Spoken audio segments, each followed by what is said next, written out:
একটা নতুন পরিচয় নিয়েও এবার তুমি আবির্ভূত হয়েছে, যদিও সেটা নিয়ে নিজেই খুব একটা সেভাবে জানান দাওনি, কিন্তু নামটা তো সাবিলা নূর।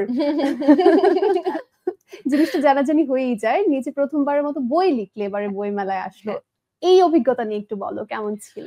আসলে এটা অনেক বছরের একটা জার্নি, মানে অনেক বছর বলতে অ্যাটলিস্ট 2.5 বছরের একটা জার্নি। আমাকে অনেক আগে থেকে বলা হয়েছিল যে, যেহেতু আমি ইংলিশ লিটারেচারের স্টুডেন্ট, আমাকে অনেকে বলছিল, এবং আমারও আসলে লেখালেখির মানে একটা ফ্যাসিনেশন আছে এটার প্রতি, এবং সেই সাথে আমি কিছু গল্প লিখেছি যেটার নাটক অন এয়ারও হয়েছে 3টা।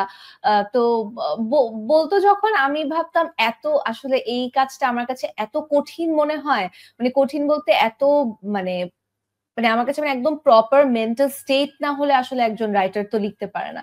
তো আমি অনেক দিন সময় নিয়ে ধীরে ধীরে ধীরে ধীরে কয়েকটা গল্প, ছোট গল্প লিখলাম, এবং আমাকে আমার যিনি কো অথর আছেন সালাম রাসেল, উনি ভাইয়া অনেক হেল্প করেছে।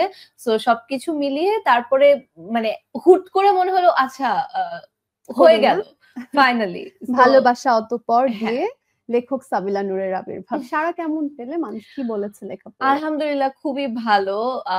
মানে আমি যেটা বলছিলে যে আমি আসলে খুব একটা বেশি প্রচার করিনি, কারণ আমার কাছে মনে হচ্ছে যদি মানে যদি কারো ভালো না লাগে, হ্যাঁ আই নো দ্য ফিলিং, প্রথমবার আমারও একই ব্যাপারই হয়েছিল, মানে বলবো মানে ইনফ্যাক্ট আমি আমার ক্লোজ অনেক মানুষকেও বলিনি। সো পরে যখন আসলে রেসপন্সটা পেলাম, বইমেলাতেও অনেকে আমার বইমেলা থেকে নিয়ে অনেকে বলেছে, পড়েছে, তাদের খুব ভালো লেগেছে। সো তখন মনে হলো যে না, হয়তো আরেকটু বেশি প্রচার করতে পারতাম। লেখা আসলে এমন একটা ব্যাপার, লেখা ভালো হলে পাঠক যারা, তারাই আসলে প্রচারের দায়িত্বটা নিয়ে নেয়। ঠিক যেমন নাটক বা অভিনয়ের ক্ষেত্রেও যারা আসলে দর্শক, তারাই কিন্তু অনেক সময় প্রচারের দায়িত্বটা নিয়ে নেয়। ভালো যে কোনো কাজের এটা হলো সবচাইতে বড় শক্তি।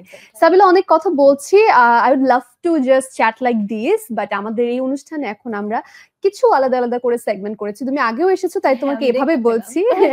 সাবিলা ঢুকেই বলছে যে আরে এটা কি, এখানে এসব কি? তো এসব কি সেটা এখন তোমাকে বোঝাবো, এতক্ষণ তো বুঝাইনি, সাসপেন্স রেখেছি।